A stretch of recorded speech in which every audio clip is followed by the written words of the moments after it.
Search Talk Live with search engine optimization and marketing experts Robert O'Haver and Caleb McKelvin, powered by the Robert Palmer family of companies. All right. Yeah, welcome back to another episode of Search Talk Live. I'm your host, Robert O'Haver, along with Caleb McKelvin. What's up, man? Not much, man. How's your week going? Going good. Good. You know, Robert, it's amazing how much a 3-month-old can just completely control your schedule. I wish you guys could see him right now. I'm exhausted.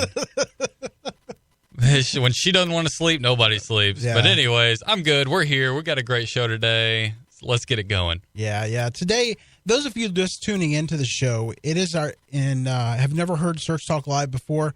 We are a digital marketing podcast. We talk about everything to do with digital marketing, whether it be social media, content marketing, paid advertising, you name it. We do it all. You can go to searchtalklive.com to listen to previous episodes.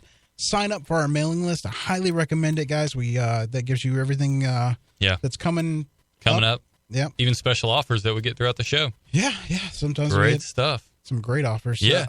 And make sure you follow the show on Search Talk Live today. I'm on Twitter at Search Talk Live. You can tweet your questions at us. Throughout the show, I'm always monitoring that. We try to get your show questions on air, or you can always email them to us, Caleb at Search Talk Live or Robert at Search Talk Live. Yeah, and if you have a question, you can put hashtag Search Talk Live in Twitter, and we will see it. Yes. So that's important. But anyway, today we're talking about remarketing or retargeting. It's the same thing. Yeah. But we are talking about it. It's so important for a business to use, and it's so underutilized nowadays. And I think that this show is going to give you some great actionable items, some great things to do to help draw more business to your site and get those customers that you didn't get the first time back to your site, so you can make a conversion or sale. That's a big deal. Yeah, it's huge. Yeah. So today our guest is with AdVenture, and he's the senior SEM advisor, Patrick Gilbert. Patrick, I can't talk today. Stumbling through it. What's going on, guys? Thanks for having me. And just a correction there. It's AdVenture Media Group. There we go. In total, yeah. There we go. AdVenture Media Group. See, nobody told me that. Thank you. Yeah. We appreciate you joining us today, Patrick, to talk some remarketing, retargeting, however you want to say it. But, thanks for joining us. If you would, just kind of on the front end, kind of introduce yourself to the audience and what you're all about. Yeah, absolutely. And, thanks for having me on for this specifically. This is one of my favorite topics to go down a wormhole of conversation with. But AdVenture Media Group, we're specialized in PPC, conversion rate optimization, and all things in that general space. So started in 2011 and started out generally as kind of a boutique full-service firm doing a lot of, some website development and SEO and things like that. But around 2012, kind of focused in on like the PPC world. Just figured out that it was a lot more actionable. A lot of the data is much more clear. The attribution makes a lot better sense. And so we decided to, let's specialize in this, become the best at it. And things have worked out really well from there. And at this point, we've kind of grown again so that we do offer a lot of full service type things in a way, but our core business still comes down to PPC. I was fortunate enough to join the team in 2014. And, it's been fantastic since then. I was able to grow. Now I focus on a lot of our enterprise accounts, doing sort of that full scope of, we're acquiring traffic and we're figuring out conversion optimization and landing pages and email marketing and this and that, going down that whole funnel. So it's been great. Are you chasing the ice cream truck? No, you hear that in the background? Yeah, we can hear it. I'm just kidding. No, I wanted to cover all kinds. I mean, there's several people when they hear retargeting now, they think maybe there's just one type of retargeting. There's so many different types, and I want to try and cover that in this hour. I know that's going to be hard, but we want to get to specifics so people understand it and can use it to improve their business. Yeah. Yeah, absolutely. And it's pretty funny when you think about it, but if your website is set up perfectly, at best, you're still leaving 95% of your business on the table, right? If you're converting 5% of website visitors, That means 95% of people are coming to your website without performing your desired action, whether that's to buy something, download an ebook, whatever it might be. That's a huge opportunity right there that you're leaving. And if you're not doing remarketing, your competitors are, and they're taking your business away from you. Yeah. It's easier to comparison shop than it ever has been. And as users, we're all privy to it. I mean, I can't tell you the last time myself or anyone that I know made a purchase that wasn't an incentive buy that they didn't shop around first. Yeah. So if you're not there in front of your target audience and showing the right relevant content at the right time, you're just absolutely missing out. Yeah, absolutely. Now, for our listeners, can you explain what retargeting is? Sure. And the way I explain it to, friends and family members are basically when you go to a website and then that website follows you around with ads everywhere you look. That's in the layman's term of what remarketing is. Yeah. But the technical explanation behind it is that when you go to a website that has a remarketing tag placed on it, it will attach a cookie to your browser that will just, take anonymous information. It's not taking your name or anything like that. And it's basically housing it inside that cookie. So now when an advertiser such as myself is placing an ad on a network like Google's display network, I can create an ad with a targeted audience. So say, just for simple sake, all previous website visitors. Yeah. Now, when you're browsing a specific website that's in my target range, so if we're talking AdWords, we're looking at Google's partner networks, Google's display network of partner sites that allow you to advertise on them. If you're browsing one of those sites, whether it be NewYorkTimes.com, ESPN, AboutWeather.com, AccuWeather, anything like that, you have the potential to see one of my remarketing ads if certain things match up. On my end, I have to set a bid and do all these other fancy things that kind of figure out when and where I'm going to show that ad. But on your end, it's just basically you have that active cookie on your browser, so you are kind of in that audience bucket that'll allow myself, anyone else in my industry, to show that ad to you at that time. Yeah, and I want to add to that because just like you said, if they're on CNN or the New York Times or anything, that's instant credibility. If a customer that went to your site sees you on one of those big sites like that, I mean, it's huge. Yeah. I mean, where they didn't trust you or understand you before, that's an added value to your customer. They're like, oh my gosh, these guys must be huge. They're all over the place. Yeah, right. Yeah, exactly. And that's another benefit as well. I mean, even if it doesn't lead to that, specific conversion that you're looking for, the brand awareness that comes out of display advertising and remarketing specifically is tremendous. Yeah. Well, I mean, some of our listeners might be listening and be like, okay, I know what retargeting is. I got it. All that kind of stuff. Maybe they've even tried it. But when you look at the strategy and development of a remarketing campaign, I think that's where a lot of people kind of miss the mark. Either they run their initial ad and then after the fact, they're like, oh, well, maybe we should try some remarketing. When you're kind of thinking about your campaign and the goals of that campaign, what should be the process of that? And when should you actually start like, okay, I got my initial campaign and I'm going to plan out my remarketing campaign as well. How should that process look? Well, if you're a company that has been in the online space for a while now and you've been tracking things properly through Google Analytics, the first thing, and if you're not currently doing remarketing at all, the first thing I would check on is to go into your Google Analytics, go into your conversion, your multi-channel reports, and look at your path length for your conversions. Because especially in a lot of e-commerce companies that we work with, you'll see that a lot of conversions come, more than 50% even in certain cases, on the second interaction, the second visit to the site. So that goes to say that you're seeing people come to your website for the first time and they are not making a purchase. They're making their purchase on their second, third, fourth time. If you're seeing anything below 100%, then you should be doing remarketing in some regard. Which, by the way, everyone in the world is going to fall into that category. Right. I was going to say, wow, that would be awesome. Yeah, exactly. So generally what it starts out with is kind of looking at your audience and saying, how should I get these users to re-interact with my site? And more importantly, which of these users do I not want to interact with my site again? So a lot of the traffic that comes is going to be crap, from whatever source it comes from. Right. If it's paid search, it might be some wasted spend, might have been by chance that they came through a blog post that was shared.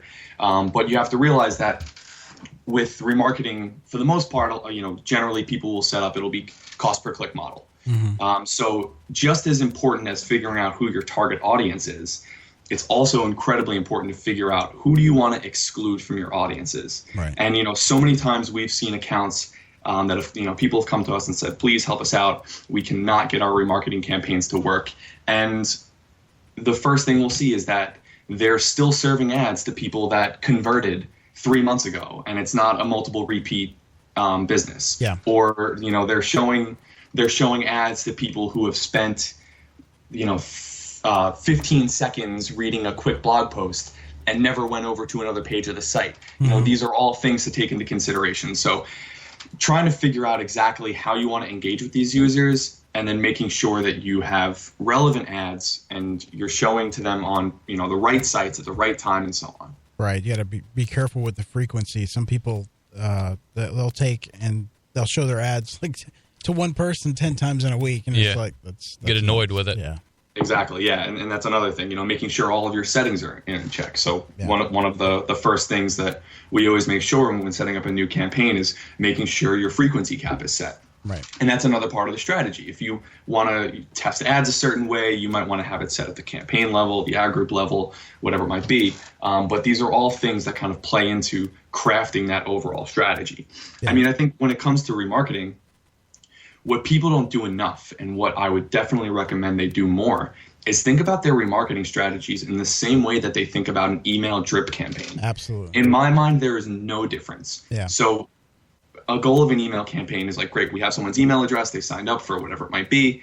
Now we can continue to shoot them with emails and nurture them down that buying funnel. Right.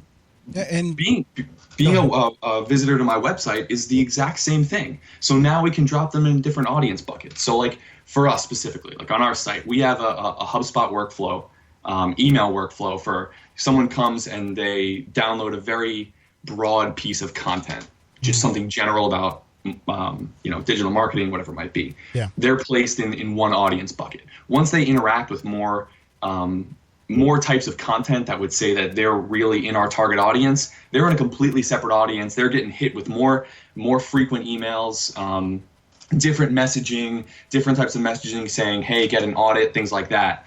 That's the same idea that you want to take to your remarketing campaigns. Yes. Someone came to your site for the first time.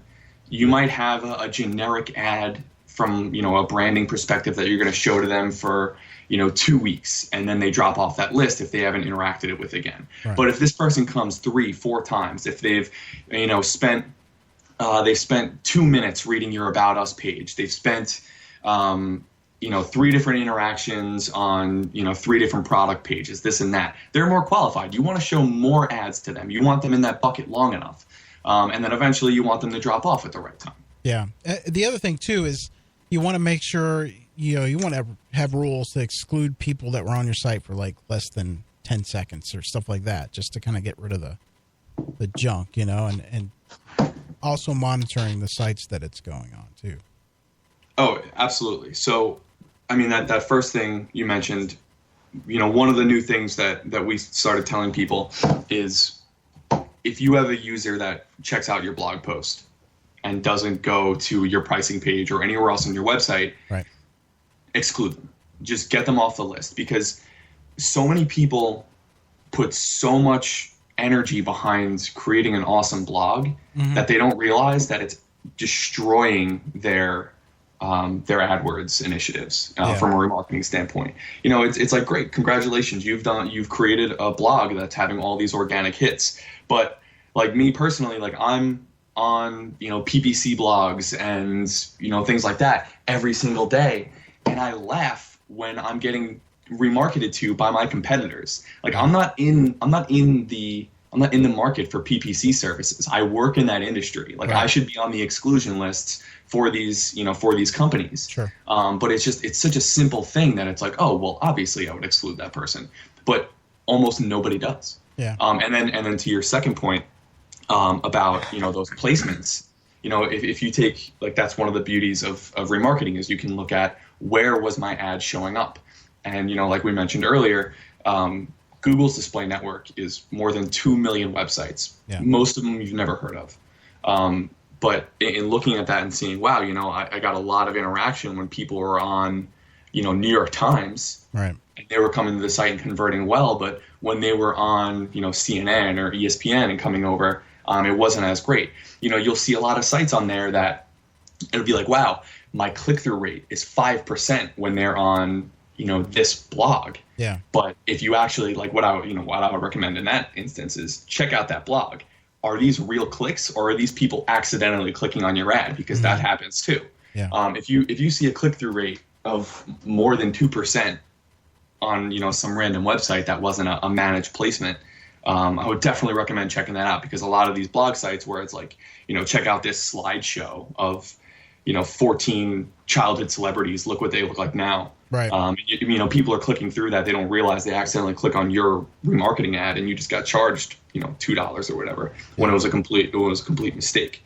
So looking at that placements report is another, very important factor in this entire thing. Yeah. And you can be specific to, not only you can exclude sites, but you can say, okay, I want to definitely be on CNN, or I want to definitely be on, you can target it as much as you want. Yeah. So, I guess to backtrack, one of the most important things in running a remarketing campaign is understanding the different targeting methods that are available to you, with Google or whatever platform you're using. And choosing those specific placements is one of the best opportunities or one of the best areas of value right there. Yeah. So you can choose those specific sites. And I think it would be, it's very important to be mindful of how and when. Mm-hmm. So, like, you might think that there's a lot of value in someone that is coming from CNN, but is it more the placement or is it the user? Right. And if it's the user, is there a lot of value in specifically targeting that placement? So, like, I'll give you an example. If someone is in the market for, let's say, like a credit repair company. Yeah. And, they come to you're the credit repair company, they come to your site, they're on your remarketing lists.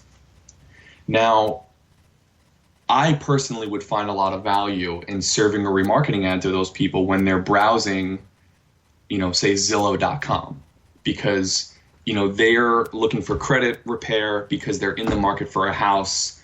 And when they're in the mindset of actively shopping for a house, there's also that component of, their brain that's thinking about, well, we need to get our credit repaired.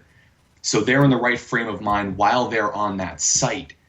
That makes it likely for them to come back and convert for your service. Mm-hmm. But just knowing, like, well, people convert really well when they come from CNN doesn't always tell me a lot about the time and the psychological state that the user is in, right, when they're coming back to our site from that source. And you could be shooting yourself in the foot, because you got to remember that these people have visited your site, regardless of what site they're on. For the most part, they're interested in your product. Exactly, right?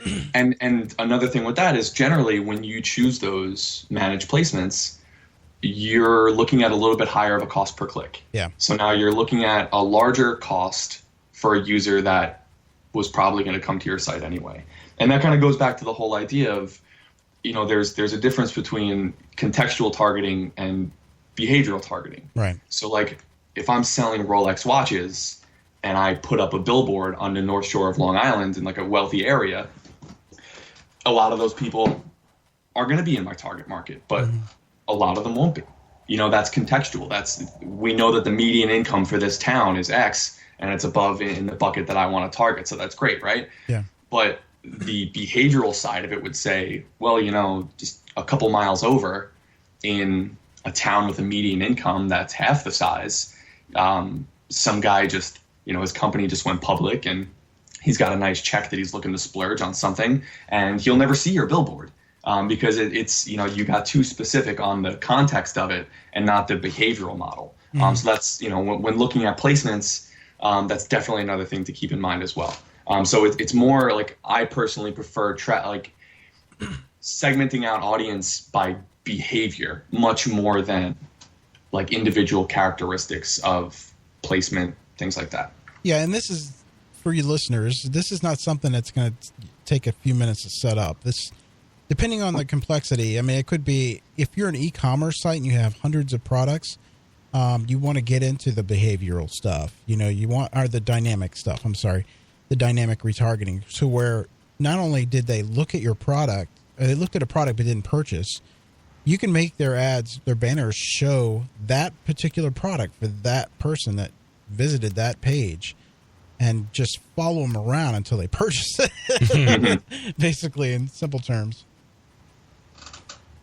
Yeah, and dynamic remarketing is one of the most unique features that are available to you on a lot of these platforms. Yeah. And we definitely see mixed results with them. Mm-hmm. But the way that works is if you're running Google Shopping ads, right, you have a Google Merchant Center account with an active product feed going through it. Mm-hmm. And basically the way it works is that you have that remarketing cookie on all those individual product pages. So not only is it just pulling the fact that a user landed on that page, but it's also keeping track of they viewed this product ID, and it's also pulling, dynamically, that's obviously why it's called that way, but through the JavaScript code that's altered for this function, mm-hmm, is to pull through the price and the title.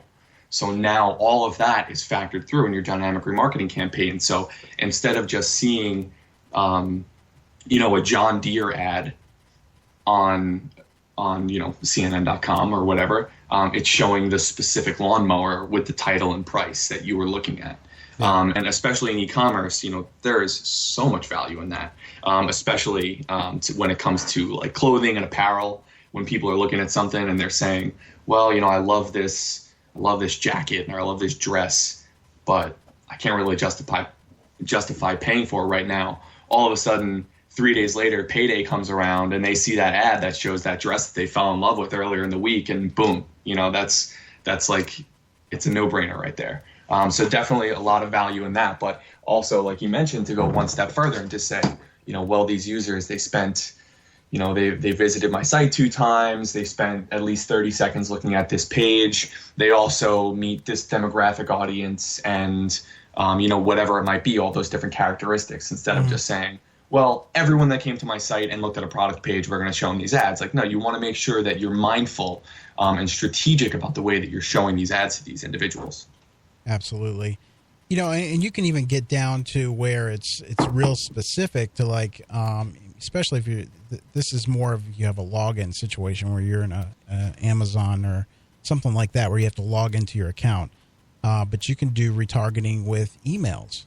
It's the same. I mean, if you have their information, holy cow, what they looked at, it's automated and it just goes to them. Hey, you were looking at this, and Amazon gets me all the time with that. And they're fantastic at it. They are. And that's a feature that Amazon's always been really great with. I think that when it comes to dynamic remarketing, they've always been the best. Yeah. They have access to a lot more information than the rest of us do. So they're always really mindful about how engaged you were with searching and viewing different products, mm-hmm, how many comparison products you looked at, things like that, when factoring that into the overall impression algorithm. Mm-hmm. But when it comes to that email list that you mentioned, that's something that has also been available on Facebook for a pretty long time now. Upload an email list and Facebook will match it. But also within, I guess it's the last 6 months now, it's become available on Google's platform. So the term is called customer match. Mm. So you can upload your email lists, and Google has some pretty unique ways of matching up the users on different devices. So If you have any sort of Gmail login or Chrome, whatever it might be, and you're logged in on this device, or it's paired through this website, you'd be amazed at how many things you actually connect your Gmail account or your Facebook account or all those sorts of things. You'd be amazed at how much you mindlessly connect all those things to. Google can accurately say, and Facebook for that matter, can accurately say, this email address matches up to this person. Yeah. So now that gives you as the advertiser the ability to serve those display ads. And like you said, once you get that person's email address, you have it forever. Yeah. It's not with remarketing, there's always that question of eventually they're going to fall off my list. Yeah. Because up until, I think this is currently still the maximum, but you can only have an active cookie on for 360 or 365 days. I think that's Google just released at SMX that they're going to bump that up to 540 or something like that. That's nuts. Which is honestly, if you can't sell a product in 2 years, you probably shouldn't be remarketing to those people. But anyway, if you get their email address, you have that forever.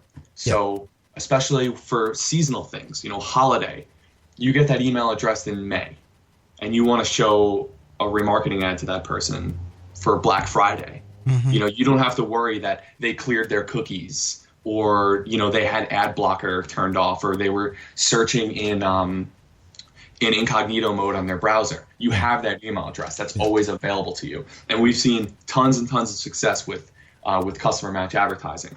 Mm-hmm. The only thing that is kind of limited in that is you're not able to use customer match for just general display ads. Right. It has to be unique for Gmail ads, which I am a huge fan of, and remarketing lists for search. And just to talk about the latter real quick, remarketing lists for search are one of the most underutilized features of AdWords that I just wish people would use more. So it's essentially just assigning an audience to your search campaigns that you can bid more or less aggressively for that audience. And it's incredibly simple to set up, and it's so incredibly effective. And Google also just announced this past week that you're now going to be able to set this up at the campaign level, which is fantastic, because up until now you had to do it for each individual ad group, and it was kind of a pain. But basically, if you set up this RLSA in an account and you don't even make a bid adjustment, you can very easily say that for this specific search campaign, this ad group, that previous website visitors now coming back through one of my search ads a second time is more or less effective than a new user. And the way that data comes in is so measurable, and it's so effective to look at that way. And if you say, well, previous website visitors are much more likely to buy, you can set a bid adjustment. So you can say, I'm willing to bid 50% more when a user has come to my site before. And now if they're using that keyword, or they're searching for that keyword that I'm bidding on in this campaign. So now you have 50% more chance of them clicking on your ad, which is fantastic. But one of the things that I would definitely recommend experimenting with is using an RLSA campaign, a remarketing list for search, in tandem with a dynamic search campaign. Yeah, that's good advice. Which it's a huge opportunity, because dynamic search, for anyone that isn't totally familiar, it kind of turns your search campaigns into the way like a shopping feed would work. Right. So you're giving Google the opportunity to scan your landing pages, whether it be all landing pages or specific landing pages that you put into the system. And I would definitely recommend using that as opposed to all pages. And it'll find searches that are relevant to the content on your landing page and dynamically create an ad and a headline that is specific to that search. It's an incredibly useful tool, but especially if it's for a remarketing list. So if you get somebody that comes to your site and now they bounce off, and now a week later they're likely to buy again, they don't remember your specific brand, whatever it is. Now say that second time they're searching for a keyword that you're not actually bidding on, then you're going to lose them. But if you don't have that keyword in your account, and you have an RLSA campaign through dynamic search, you have the ability to show that user an ad because you're bidding more aggressively on them. You're increasing your chances of getting them to come back to your site when they're psychologically in that state to make, more inclined to make that conversion happen. That's good advice, man. Absolutely. Well, if you're just tuning in, of course, you're listening to Search Talk Live. We appreciate you joining us today. We have our special guest, Patrick Gilbert from AdVenture Media Group. Make sure we get that right this time. AdVenture Media Group, we appreciate him joining us today. If you want to get your questions in, which we have a couple that we'd like to get to here shortly, you can on Twitter using hashtag SearchTalkLive, or you could do email, which we had one come through there, Caleb at Search Talk Live or Robert at Search Talk Live. We want to thank our sponsor, the Robert Palmer family of companies. You can go to robertpalmercompanies.com, check out everything they have to offer, some cool stuff. Whether you want help on your mortgage, find out the value of your home, other things, some great stuff for you there, robertpalmercompanies.com. So, yeah, we actually had a couple of questions come through. Patrick, we had one from Kristen on an email. She said, for those who have converted on my website, can I still remarket to them to upsell for other products or show them other products that I am offering? Yes, you absolutely can. And just forgive me one second. Someone just turned on a lawnmower outside my window, so I apologize if there's a little background noise. But yes, you absolutely can. And I think that the best way to go about that, because of the fact that you don't have the ability to show standard display ads to those individuals, is by doing a little bit of research and on how Gmail ads work, and kind of experimenting with that. Definitely seen a lot of mixed success with Gmail ads, but when they work, they are incredible. So obviously, if you ever use Gmail, you've seen these ads happen. They kind of look native in your Gmail inbox, as if they're just an email that you're clicking on and opening up. What you can do from an advertising side is you can put those ads in there, and you can be very creative and unique about the type of content that you place there. So you can have just an image, which a lot of people will kind of default to do because it's kind of the easiest to set up, where you have your headline that you open it up, and then it's an image that kind of speaks about your product, your service, get users to click back to your site that way. Or you can actually feature a product catalog. You can have just a long text block, whatever it might be. So there's a lot that you can do there.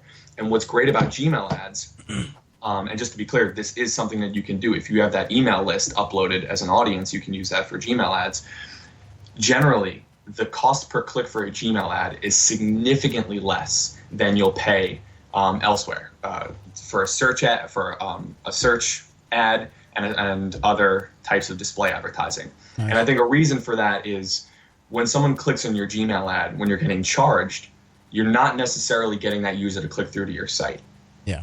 They're clicking on it, they're opening up. And unfortunately, if someone opens it up, you don't have that register, like that person won't be activated on your remarketing tag that's on your website. So you have to be very clever in a way that motivates these users to click through to your site after they've opened the ad. So just definitely keep that in mind. But what is useful is in your AdWords account, you can track not just the amount of people that open the ad, but there's 3 metrics that you can look at. How many of those users click through to your site, and how many users saved that ad. You can save it to your inbox, and how many people forwarded it to someone else. So especially that's cool. Depending on what industry you're in, what product or service you're marketing, we see a lot of success with in the B2B space. Yeah. Generally, if you're selling some sort of enterprise software, the person doing the search might not be the ultimate decision maker. So if you're looking to bring on a new enterprise software, maybe an analyst level person will be doing the research, getting tagged with all those remarketing cookies and so on. And now it's the point, it's up to the responsibility of their boss to make that decision to actually move forward with that purchase. So what they can very easily do is forward that along to whomever is that decision maker, and put that right in their lap. So you can track that as well. You track those saves, the forwards, the click through to the site. And when that strategy is done effectively, it is a home run for sure. Yeah, and I'd like to add to that too. I mean, if you've got their email address you can do that automated email showing similar products to what they purchased or something that, in that category that you think might be in their interest. Also, I mean, if you've got their email, why not? Yeah, exactly. Why not? So, and then the other thing I wanted to talk about too, if we could, is where is it?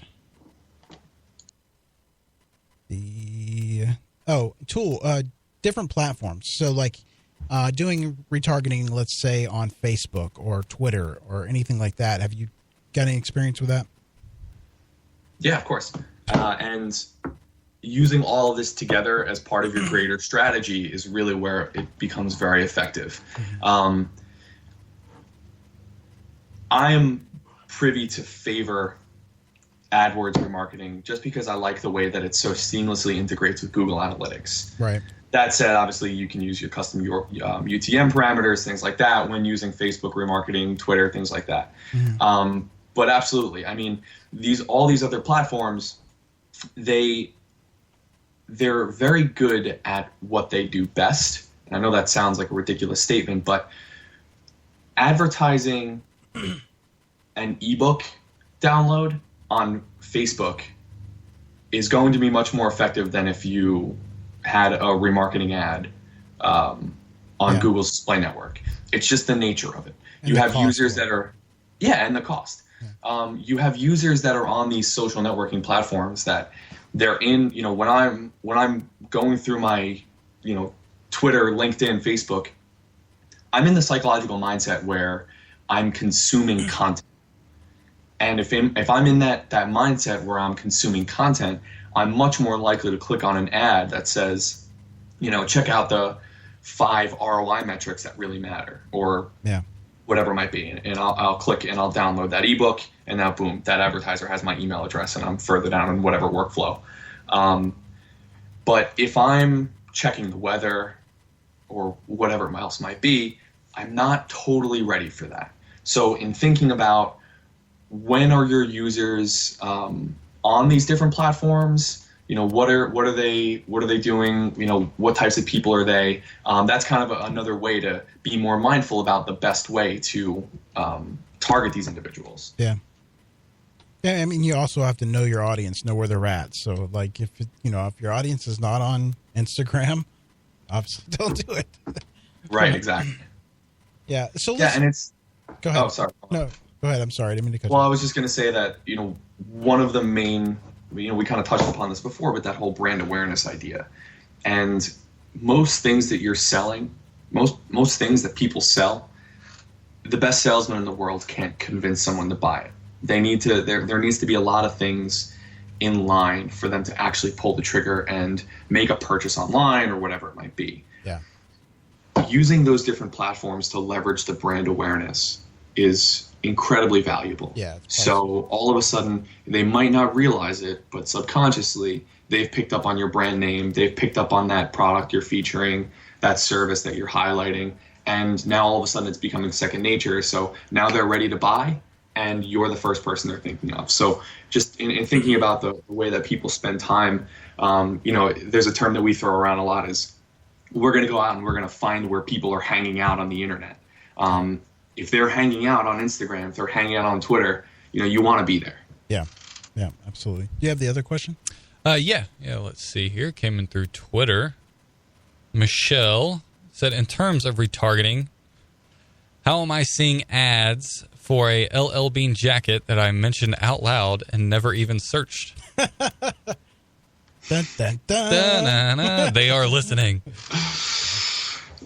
Oh my goodness. So this is something that we kind of talk about and joke around. I don't know if it's joking around or if we're really concerned about in the office, but delete the app quick. No, just kidding.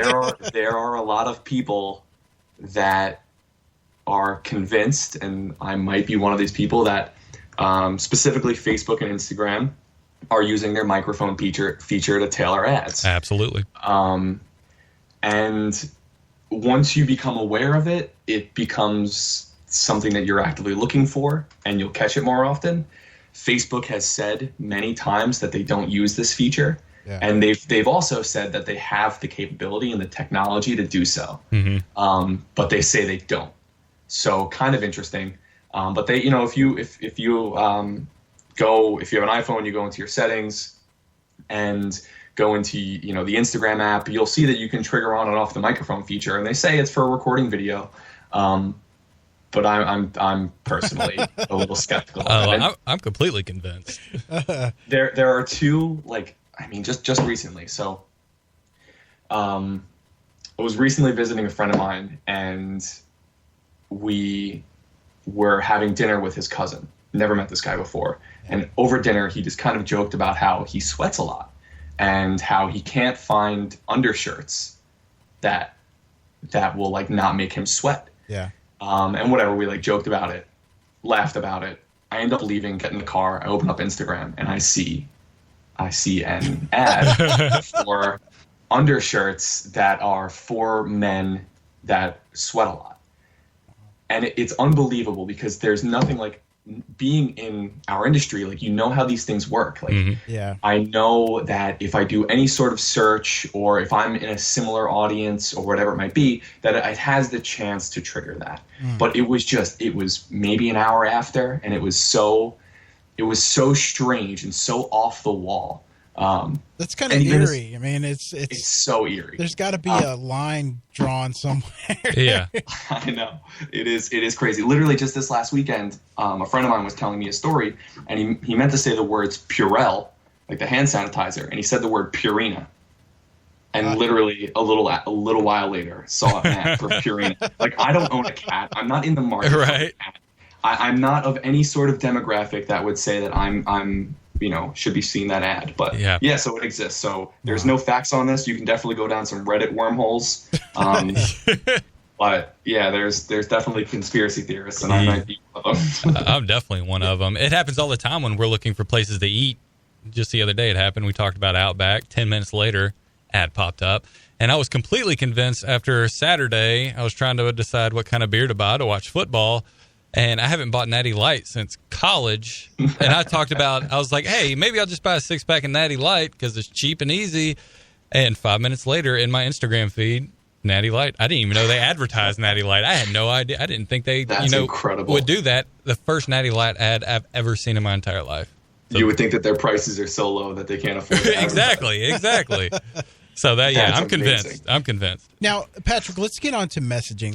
One of the things I think is very valuable for retargeting is when you have an e-commerce site and you have shopping cart abandonment where, they were getting ready to check out for some reason or other. I mean, you might have to optimize that checkout process, but for the most part, if they don't check out and they leave your site, you can come back and you can throw coupons at them or offer codes. I mean, there's a good example like Dell, for example. They'll send you an email if you abandon their cart, and it says, your cart is about to expire, to kind of give you that push to go finish the transaction.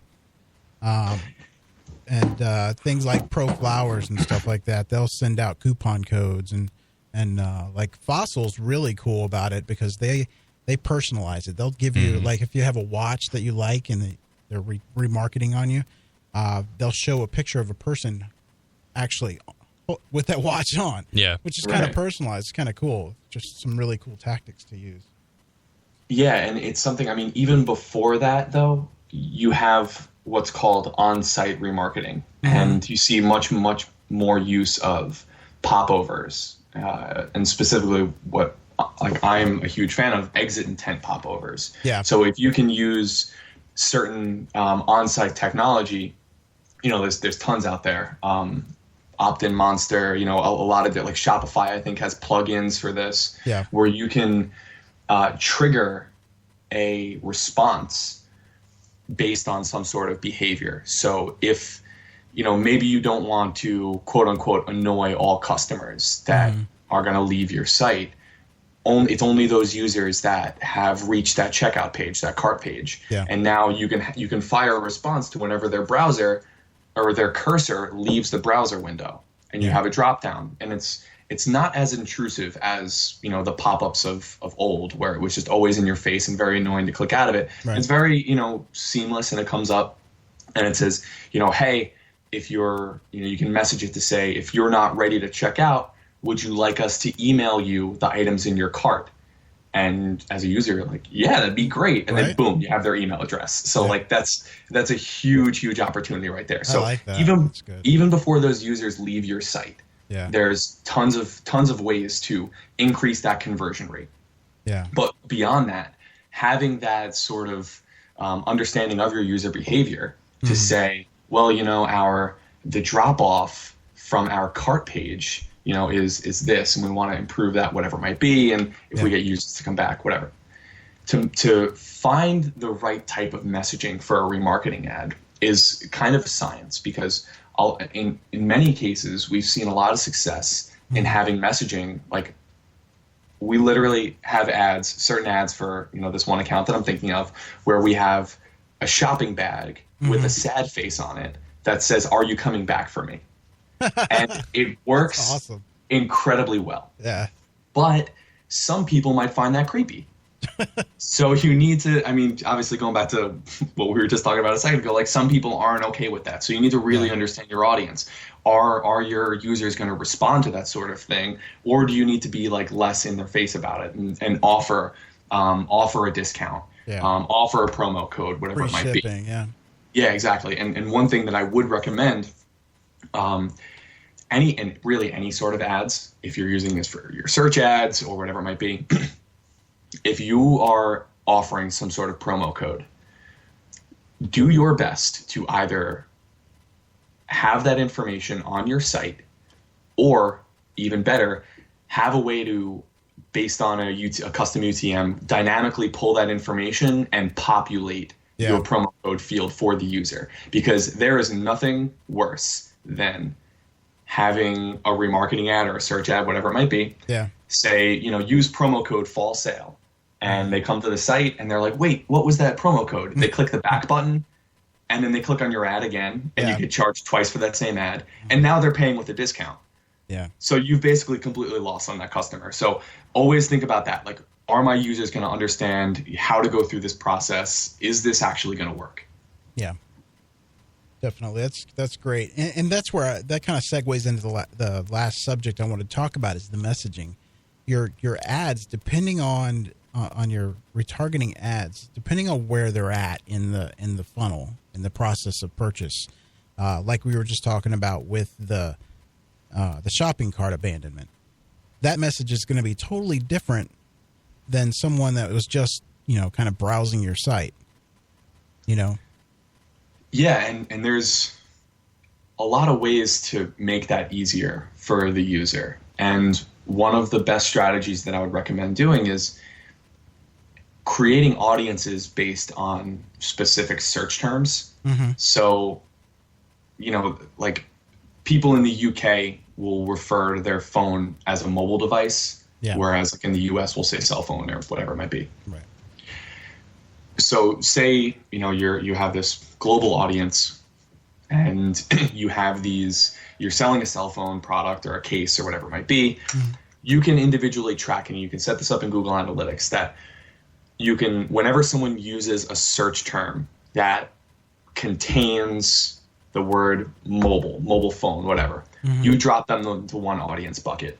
And then users that use the search term cell phone are dropped into another audience bucket. Yeah. This is incredibly easy to set up in Google Analytics, and it is one of the most effective things that you can do. So now you have these different audiences. You have two different remarketing ad groups, one with ads that speak about mobile, one that speaks about cell phone. Just that different terminology. You think about almost every single product, there's 1,000 different ways to describe the product. So understanding the type of search terms, you're literally speaking their language. If they type that into Google, that's the language they're familiar with. They may have never heard the term mobile phone before. Mm-hmm. Obviously, this is an extreme example, but it's so much more effective. And in terms of your click-through rate, one thing that's another just side note to highlight is quality score exists in display advertising as it does in shopping campaigns. And it's incredibly important to understand that as an advertiser, because so many people don't, and they don't realize why they're being charged more or less for any given click. You can't actually see it in the AdWords platform. And it's because it's so much more complicated than search quality score, where you can assign it to a keyword. Right. It's something I would love to see in the future, but a fraction of a % of a click-through rate on one ad, because it says the word mobile as opposed to cell phone, might have a tremendous impact on what you're actually paying for that click. And assuming your conversion rate is the same, whatever it might be, your cost per acquisition is going to vary very differently in either direction. If you just take the 10 minutes to set up that audience the right way and create a duplicate ad with the right terminology. Yep. And that also was something I want to add too, is when you're doing ads, A/B test and then A/B test again. Just keep changing those messages until you find the one that's converting the best. I mean, because you can't just throw one ad out there and just hope for the best, you know? Always. Different terminology, highlight different benefits, use different color schemes, use different people in the ads, whatever it might be. Always be testing that sort of thing, but make sure that it's measurable. Make sure you're testing one thing at a time. Don't get crazy with it. And, one thing about testing ads, especially when it comes to display ads, to keep in mind is that you can't just look at conversions or click-through rate and say, well, that's the winner. Like, you really need to realize how and understand about how and when these ads are being served. Right. So your 300 by 600 pixel ad might convert like crazy, but there are a lot more placements available for a 200 by or 250 by 250 box ad. Right. So you're serving that ad much more often. So your click-through rate might look completely different, and your conversions might look different. But you have to understand, a lot goes into how and when you're going to show these individual ads on these sites. So you really need to look at the grand scope of all these different performance metrics when running these A/B split tests. Great. Now, for the listeners that haven't done AdWords before, you would recommend AdWords, Bing, maybe Facebook. Let's see, what else? Well, obviously, any of the platforms that your customers are on, like Twitter. It depends. Yeah, I mean, it depends on the market that you're in and what your budget is. Right. Generally, I mean, for the average, most average business in the world, generally we recommend starting off on Google AdWords.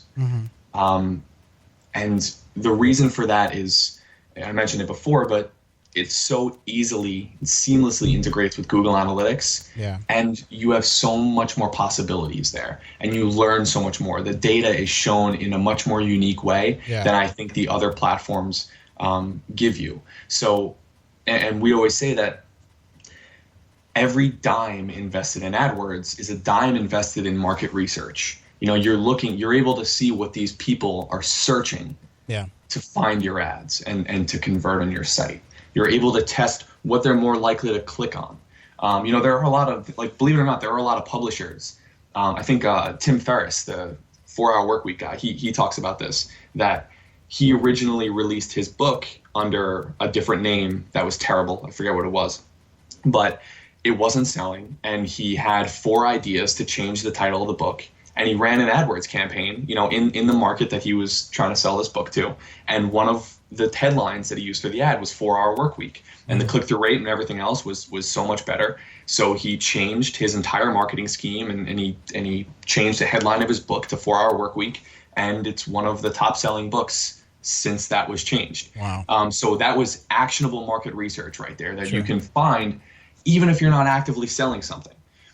So it's just such an incredible platform where you can learn so much about user behavior, and you learn keywords and search terms that you can then apply to your SEO efforts. You can apply that to the headlines in your email marketing campaigns. You can even use it for print advertising, whatever it might be, things that are actionable offline, which are great. But going back to what I was saying before, it obviously depends on what your market is. Sure. If you're selling something that's much more visual, and if you have a lot, your market is generally an engaged community, Facebook might be more effective for you. Yeah. We've seen plenty of cases where Facebook works very, very well, and AdWords will just never be profitable for one case or another. Yeah. So it is all these different things to kind of consider. LinkedIn is one of our favorite growing networks. Yeah. The one thing about LinkedIn that's incredible is that people generally, like, it's so accurate with the targeting. People really don't lie about who they are on LinkedIn. Facebook might have certain behavior characteristics about you as an individual user of their website that might not match up to your actual persona. But on LinkedIn, if you're targeting, people who are at this size company and their title includes, data center professional, whatever it might be, you can't get better than that. And only within the last 2 or 3 weeks did LinkedIn release a UET code where you can finally track conversions. So the link that platform is just getting better and better in our eyes. Yeah. Well, Patrick, we are out of time, man. It has just flown by. So much information. Great stuff. Good. Yeah, it was a great show. If people want to reach you, how can they reach you on Twitter or something? On Twitter, my handle is @PatrickJGilbert.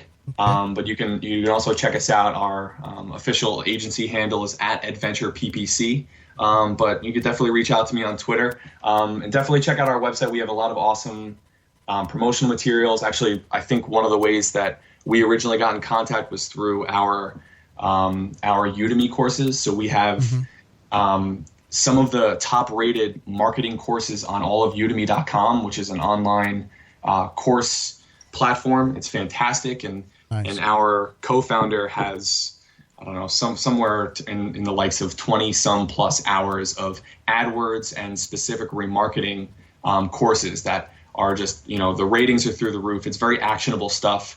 So if you're looking to increase your skills, get some more knowledge about AdWords or remarketing, definitely check them out on udemy.com. Just search for... is that YOUTO? It's UDEMY.com. And if you search the course instructor... if you search for the course instructor Isaac Radansky, he's our co-founder. He does all the courses on there, and definitely some great stuff. Very awesome. Cool. Very cool. Thanks so much for being on the show. It's been an honor to have you on. And, thanks, Patrick. Lots of great information. It's been a pleasure, guys. Great. Thank you so much. You're welcome. Thanks for listening to the show, guys. If you are ever wanting to listen to some other episodes we've had in the past, there are guests that you would not believe we've had on the show. We just had some great information, great tips, great everything. It's just been amazing. Yep. You can go to searchtalklive.com and click on the previous shows, and you can listen to our shows there. We are on every Tuesday, 3:30 to 4:30 Eastern Standard Time. You can reach us on Twitter at searchtalklive.com. Thanks for listening to the show. We have, 2 minutes? 2 minutes. 2 minutes. All right. Absolutely. Caleb? Well, if you missed any part of today's show, we always share the show right after we go off air. Wait about 15 minutes, and it'll be on Facebook, Twitter, all those places. Go like us on Facebook, follow us on Twitter. We shoot out our shows constantly. Today's show was fantastic. We appreciate Patrick from AdVenture Media Group. Sign up for the newsletter. Just go ahead and do it. That way you're always getting notified about the shows. You can put them in your calendar and get notifications on when they're coming up, because sometimes we know you get all your schedule gets a little crazy and you need that reminder. So go ahead and get that reminder. That way you can listen when you want to. And if you want to check us out on demand, searchtalklive.com, Spreaker.com. You can even go to iHeartRadio and listen to us 24 hours out of the day if you really want to. If that's something that you're into, that's great. We appreciate it. But yes, thank you all for listening. We greatly appreciate it. Also, if you're interested in being a guest on Search Talk Live, we are looking for guests. We have 3 spots left for the year. Please contact Robert at Search Talk Live. Or also, if you're interested in being a sponsor of the show, we have a very targeted audience. So if you would be interested in that, please contact me. And we'll see you next week, guys. Thanks for your support. Y'all have a good one.